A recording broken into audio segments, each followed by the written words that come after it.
অনতিবিলম্বে এই তিনজনকে উপদেষ্টা পরিষদ থেকে আপনি চিঠি দিয়ে দেন, অনুরোধ করেন তারা যেন নিজেই পদত্যাগ করে।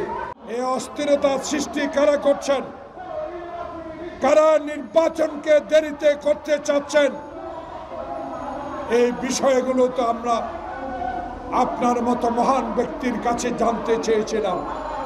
আপনি নাকি বলেছেন জুলাইতে নির্বাচন হবে। জুলাই হবে না, ডিসেম্বর হবে।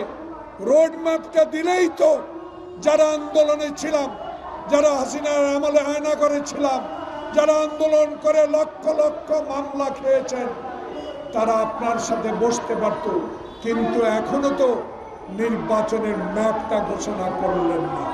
তাই আমাদের সন্দেহ, তাই আমরা মনে করি এই অস্থিরতার কারণ আপনারা যদি সৃষ্টি করে থাকেন, তাহলে অস্থিরতার জন্য বাংলাদেশ জাতীয়তাবাদী দল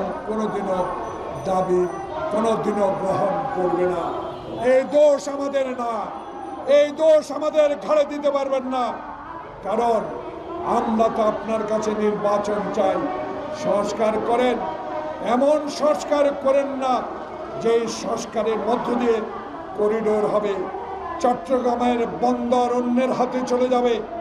এমন সংস্কার করেন না যে সংস্কারের মধ্য দিয়ে ষড়যন্ত্রকারীরা নির্বাচনকে বিলম্বিত করে আপনাকে অস্থির করে তুলবে।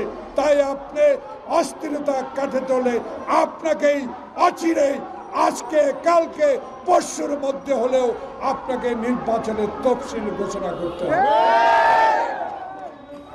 বন্ধুগণ, তাই আজকে আমরা রাস্তায় যেতে চাই। আমরা রাস্তায় ছিলাম।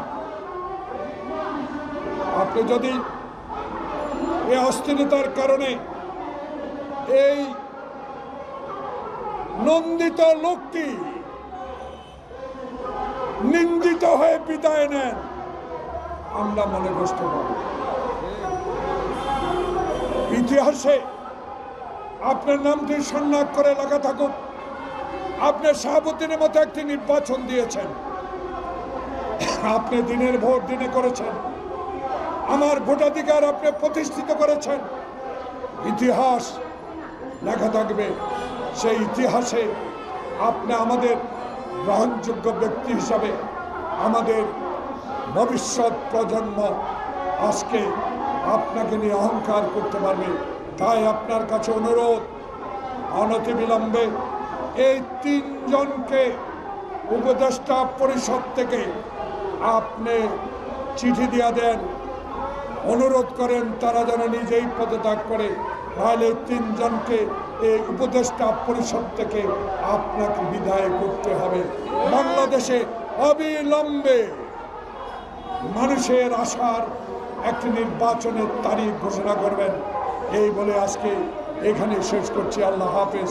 বাংলাদেশ জিন্দাবাদ, তারেক রহমান জিন্দাবাদ, খালেদা জিয়া জিন্দাবাদ।